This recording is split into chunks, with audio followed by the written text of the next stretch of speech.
Like and subscribe and click the bell icon to get new video updates.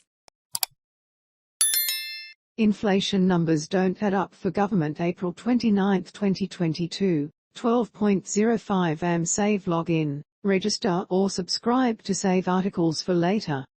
Share normal text size, larger text size, very large text size. Credit, Kathy Wilcox. Inflation hits a record high and, as a result, the Reserve Bank will raise interest rates to draw some money out of the economy and cool it down. Price spike forces rate rise. April 28, just as the government is promising to pump in an extra $20 billion in election sweeteners. Those on high incomes will receive a tax cut to help with cost of living. And the working poor? In these times of demand for workers, they can always get an extra job, I suppose. Imagine how bad it would be if we didn't have these supposedly great economic managers in charge. Brenton McGeechy, Queen Bay and West. There is a lot that can be said about the recent inflation rate numbers, particularly when considered against the stagnation of real wages in the past decade. It does seem to call into question the coalition's ad nauseum claim of being the party of sound economic managers. However, the figure that jumps out most to me is the increase in energy prices. How many times in recent years has the coalition claimed that they were the only party that would keep energy prices low? Surely these numbers should be cannon fodder for Labour, Greens and Independents? Tony Bennett, broke that person in the pub, could have told us that interest rates and inflation were heading north this year, but the experts at the ABA missed all the signs. Perhaps they don't do the shopping. Reminds me about the difference between an expert and a farmer. The farmer is outstanding in his field. Tony Hunt, Gordon Credit, John Shakespeare. The Treasurer reckons Australia needs strength and stability.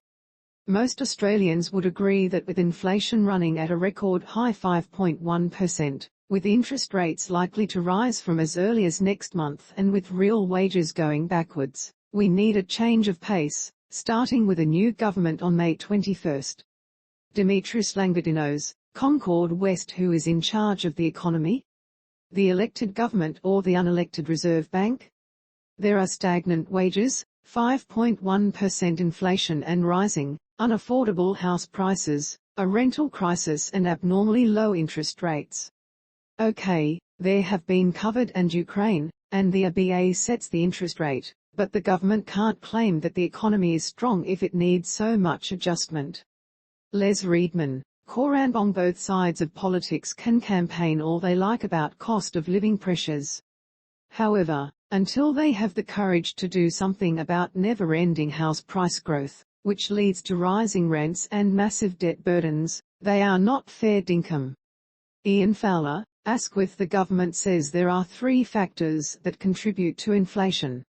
The one thing that it appears to be good at controlling is wages, a policy it has vigorously pursued, but one which is leaving workers susceptible to interest rate rises and other cost of living pressures. It has no one to blame but itself for this situation.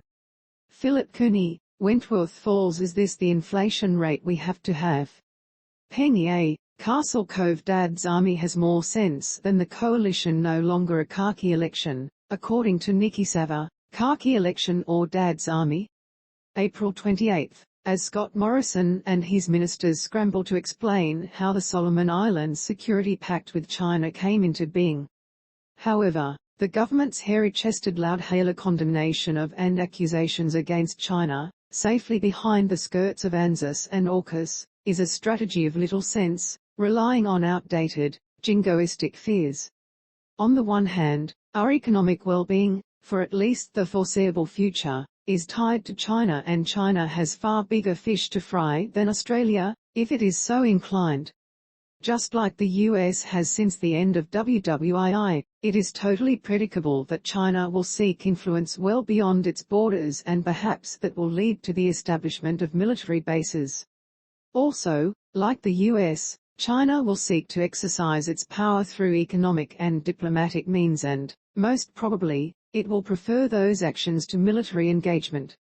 Morrison, Dutton and Payne delude themselves and part of the electorate if they think they are standing up to China.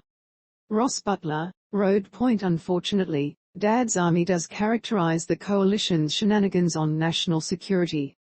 Morrison's and Dutton's vote-seeking bellicosity toward China is as laughable as a flea threatening to bite an elephant.